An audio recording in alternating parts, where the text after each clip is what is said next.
Good afternoon, students. My name is Hemlata Yadav, and this is lesson is in continuation with the lesson which I made in the morning.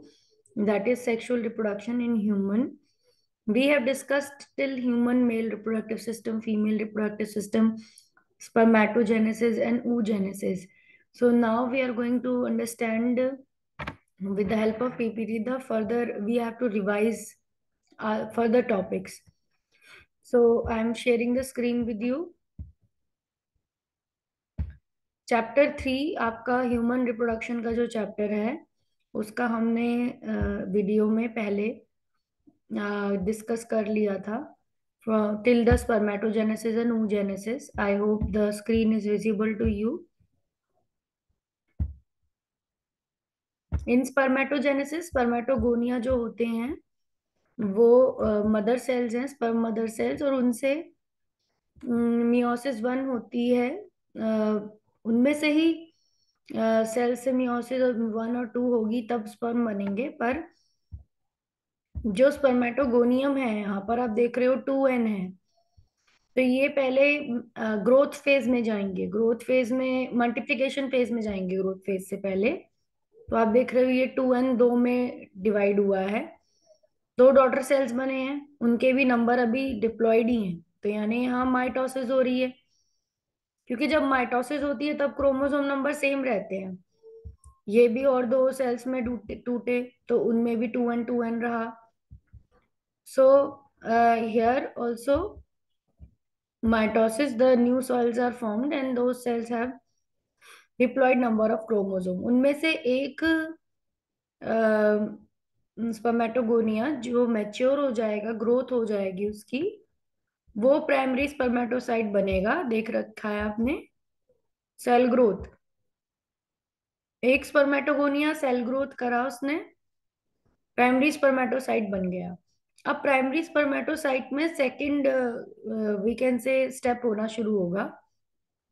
First step तो mitosis ही हुआ जो कि multiplication phase चल रहा है. Spermatogonia reproduction कर रहे हैं और डिवीजन कर रहे हैं, बहुत सारे स्पर्मेटोगोनिया बना रहे हैं. ग्रोथ फेज भी हो रही है.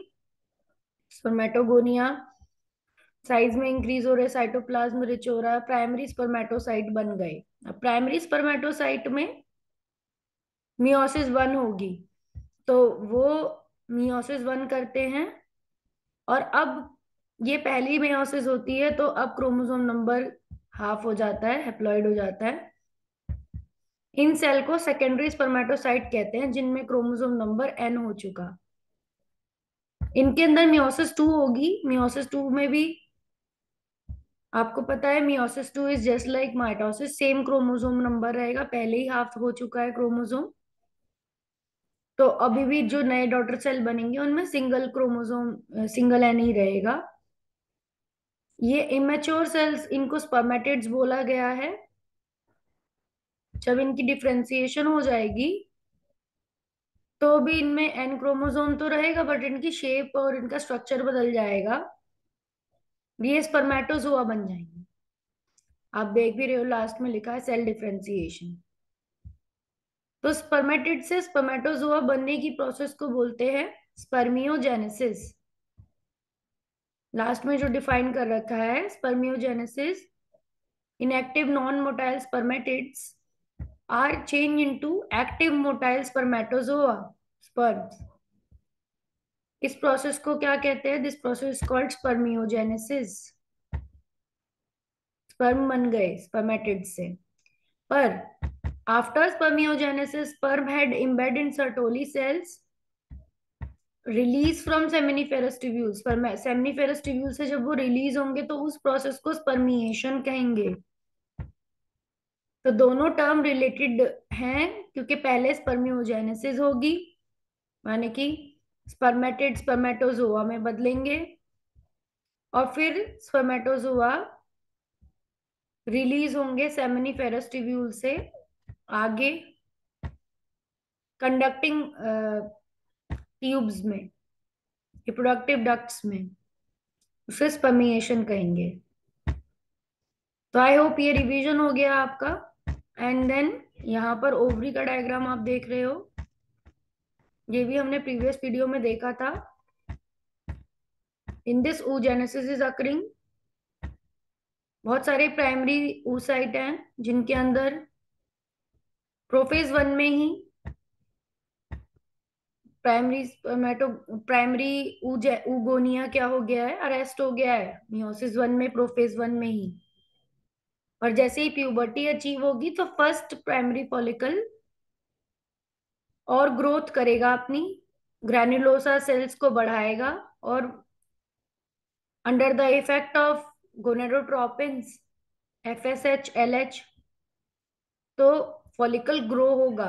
Growing follicle third step, you can see. Then fourth antral follicle will be form, ऐसा फॉलिकल बनेगा जिसमें बीच में एक कैविटी है जिसमें फ्लूइड भरा हुआ है, और वो बड़ा होगा। एंड ओवरी और यूट्रिस की साइकिल, मेंस्ट्रुअल साइकिल जो है 14th डे पे ओव्यूलेशन होगा। फॉलिकल के मेम्ब्रेन्स को रप्चर करके सेकेंडरी oocyte के फॉर्म में वो रिलीज हो जाएगा। सेकेंडरी oocyte मियोसिस वन के वक्त ही रिलीज हो जाता है, जो यहाँ पर ओव्यूलेशन के वक्त रिलीज होता है वो सेकेंडरी oocyte होता है। यहाँ पे आप देख भी रहे हो ओव्यूलेशन। जो बचा हुआ मास ऑफ सेल्स है वो कॉर्पस लूटियम रहता है। कॉर्पस लूटियम फॉलिकुलर मास है बहुत सारा, लार्ज, एंड वो डिजेनरेट करता है धीरे धीरे। वो पहले येलो कलर का होता है तो उसे कॉर्पस लूटियम कहते हैं, फिर वो लास्ट में वाइटिश कलर का हो जाता है तो कॉर्पस एल्बिकन्स कहते हैं। यहाँ पे oogenesis दिखा रखी है, प्राइमोर्डियल फॉलिकल है, germ germ female germ cell है उगोनिया। इसमें 2n क्रोमोसोम है, प्राइमरी oocyte में भी 2n है। प्रोफेज वन में प्राइमरी oocyte अरेस्टेड रहेगा। फिर फर्स्ट मियोसिस प्यूबर्टी के वक्त होगी, जिसमें सेकेंडरी oocyte बनेगा जो कि ओव्यूलेशन के वक्त रिलीज होता है। फर्स्ट पोलर बॉडी बनती है, एंड देन सेकेंडरी oocyte भी स्पर्म के आने पर, जब स्पर्म फीमेल रिप्रोडक्टिव ट्रैक में आएगा उसके बाद सेकेंडरी oocyte मियोसिस टू करेगा और सेकेंड पोलर बॉडी बनाएगा, क्योंकि मियोसिस टू स्पर्म के एंट्री के बाद होती है फर्टिलाइजेशन के वक्त। स्ट्रक्चर ऑफ ओवा, ओवा का स्ट्रक्चर आप देख रहे हो, perivitelline space, structure of ovum, nucleus, cells of corona radiata, zona pellucida, cytoplasm, nucleus, cytoplasm, zona pellucida, corona radiata. यहाँ पर और डिटेल वे में फ्लो चार्ट दिखा रखा है, आप चाहे तो इसे स्क्रीनशॉट ले सकते हैं। oogenesis, ऊगोनियम दिखाया है। सबसे मेन है कि उनके आपको प्लॉइडी नंबर यानी क्रोमोसोम नंबर पता होना चाहिए, 2n। Before birth childhood ovary inactive रहेगी, प्यूबर्टी के से मेन्योपॉज तक वो एक्टिव रहेगी। प्यूबर्टी पे प्राइमरी oocyte वापस फंक्शनल हो जाएगा और मियोसिस वन में आ जाएगा, जिससे कि सेकेंडरी oocyte बनेगा और ओव्यूलेशन होगी। उसके बाद अगर स्पर्म अवेलेबल है तो सेकेंडरी oocyte के अंदर मेटाफेज सेकेंड जब तक अरेस्ट रहेगा जब तक कि स्पर्म अवेलेबल नहीं हो, और वो उसी केस में डिजेनरेट हो जाएगा। पर अगर स्पर्म अवेलेबल है तो the secondary oocyte will undergo meiosis second polar body is formed and a zygote will be formed by the fusion of the male and the female gamete. सो यहाँ पर आप साइड में उसके एक और कंपैरेटिव देख रहे हो व्यू, कि जब प्राइमरी oocyte रहेगा वो प्राइमरी प्राइमोर्डियल फॉलिकल में रहेगा। प्राइमरी oocyte ग्रोइंग फेज है फॉलिकल की, प्राइमरी oocyte अभी भी ग्रोइंग फॉलिकल के अंदर रहेगा। सेकेंडरी oocyte जब रिलीज होगा तो वो मैच्योर फॉलिकल बन चुका होगा। मैच्योर फॉलिकल की पहचान है कि उसमें एक कैविटी नाम, एंट्रम नाम की कैविटी बन जाती है, और जो न्यूक्लियस होता है सेकेंडरी oocyte का वो एक कॉर्नर पे रहता है। और मैच्योर फॉलिकल में ही ओव्यूलेशन होता है, एंड जो बचे हुए फॉलिकुलर सेल होते हैं वो कॉर्पस लूटियम बन जाते हैं। तो आपको कोरेस्पॉन्डिंग वे में दोनों फॉलिकल डेवलपमेंट और oogenesis इस फिगर में दिखा रखी है।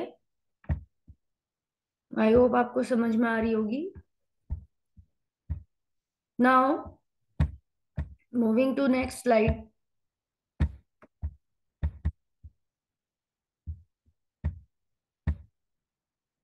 Structure of sperm.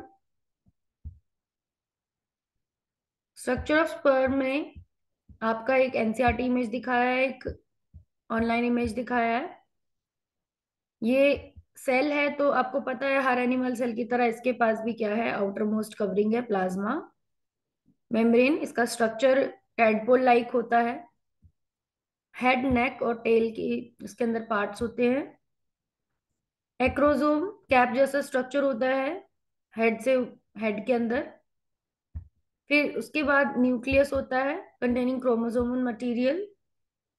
और एक्रोसोम में स्पेशली ऐसी एंजाइम्स होती हैं जो कि स्पर्म बाइंडिंग और फर्टिलाइजेशन में हेल्प करती हैं।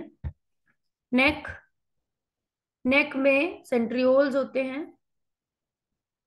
और मिडिल पीस में माइटोकॉन्ड्रियाज होते हैं जिगजैग पैटर्न में।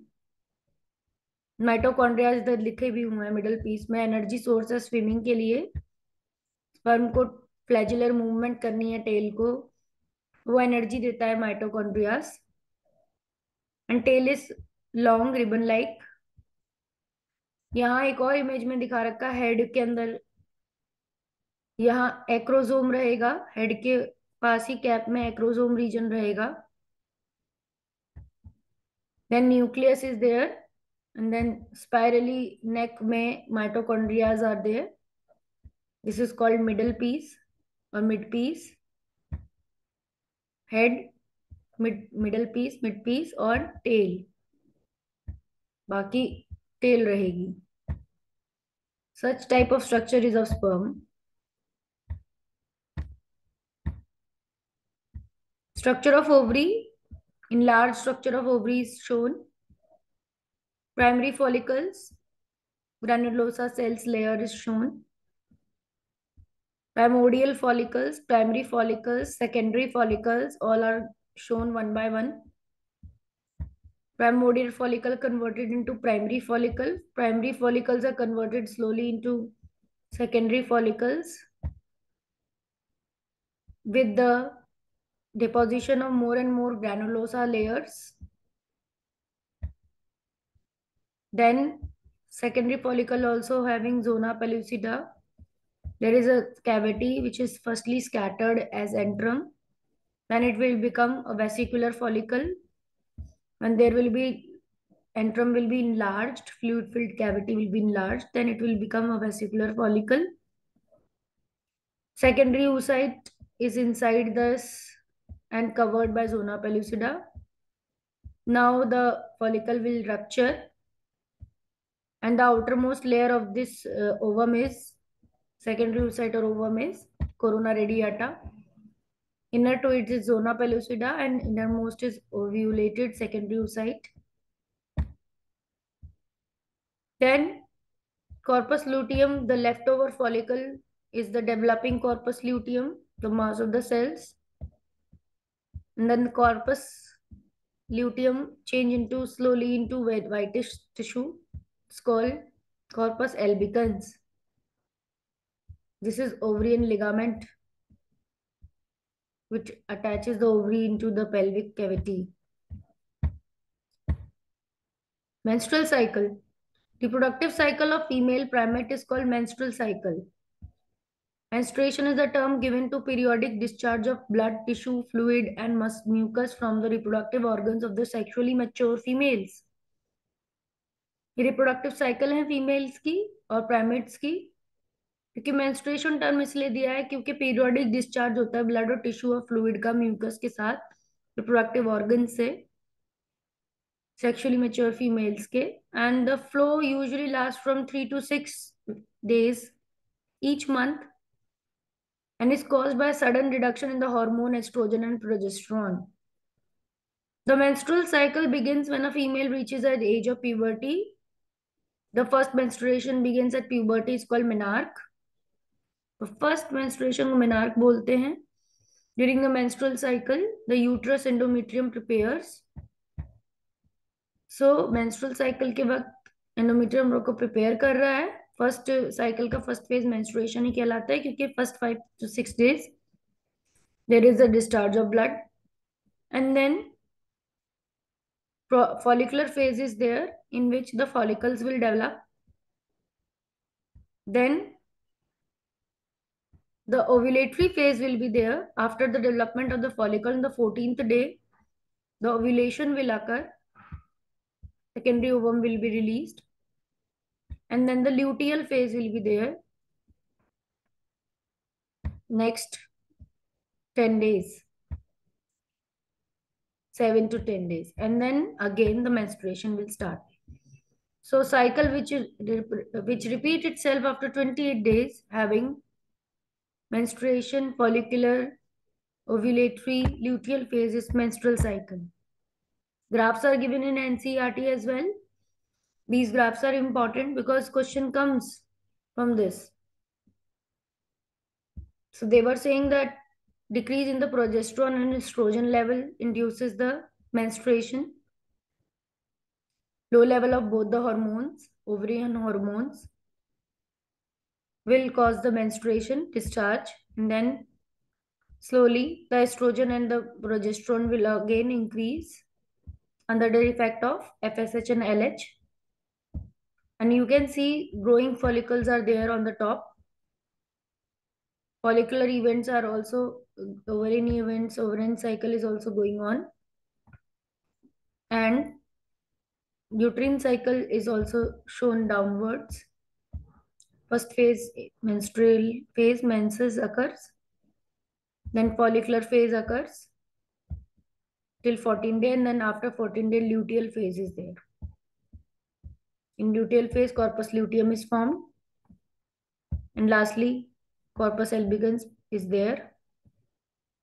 Again, that will repeat. During the menstrual cycle, the uterus endometrium prepare itself for implantation of fertilized egg. If the fertilization does not occur, the uterus lining is shed. Menstrual cycle repeat at an average interval of 28 days. One ovum is released, the middle usually 14th day each menstrual cycle. तो 14 day पे egg release हो जाता है. Menstrual cycle phases of menstrual cycle. The cycle can be divided into 4 phases. Menstrual phase, bleeding period. Second, follicular phase before the egg is released. Third, ovulatory phase, egg is released. Luteal phase, after the egg is released. Menstrual phase is bleeding phase. In this first phase of menstrual cycle lasts for 3 to 5 days. Breakdown of endometrial lining occurs. And bleeding comes through vagina. And it occurs only when the ovum is released and fertilization does not occur. Lack of menstruation is indication of pregnancy. Follicular phase is 1 to 14th day. Menstrual phase followed by follicular phase. Primary follicle grow, graphene follicle and endometrium regenerates. Proliferation occur. Gonadotropin pituitary gland FSH-LH increases. Estrogen secretion from the growing follicle. FSH-LH attains peak in the middle of the cycle. Rapid secretion of LH-LH surge induces graphene follicle to rupture, release. Ovum and ovulation. The third is the luteal phase, secretory phase. In this phase, ruptured graphene follicle transformed into corpus luteum. It produces large amount of progesterone essential to maintain and prepare for endometrium. When endometrium is proliferating, it's increasing in the muscles, increasing the blood supply. Endometrium necessary for implantation of fertilized egg, ovum, and does not shed during pregnancy. If the fertilization occurs, corpus luteum grow further and pregnancy continues. Menstrual cycle stops. In absence of fertilization, graphene follicle transforms to yellow bodied corpus luteum. Progesterone level decreases. Corpus luteum degenerates to corpus albicans. Decrease in progesterone leads to menstruation. Menstrual cycle ceases at 50 years. Menopause. Cyclic menstruation is indicator of normal reproductive phase and extend between menarche and menopause. So this was the steps of menstrual cycle. In the next video, we will be going to discuss this fertilization and implantation steps, fertilization and implantation, pregnancy and embryonic development, function of placenta, cleavage, and the lactation, parturition and lactation. This also will be discussed, and then the session will be over. So here I'm just ending this lesson on the topic menstruation steps. Fertilization and implantation we will be doing in the next lesson. I hope आपको ये सारा समझ में आया होगा. And if you like the video, if you understood the topic, then please hit the like button and share and subscribe my channel. Thank you. I am Himrata Yadav, your teacher. Happy learning.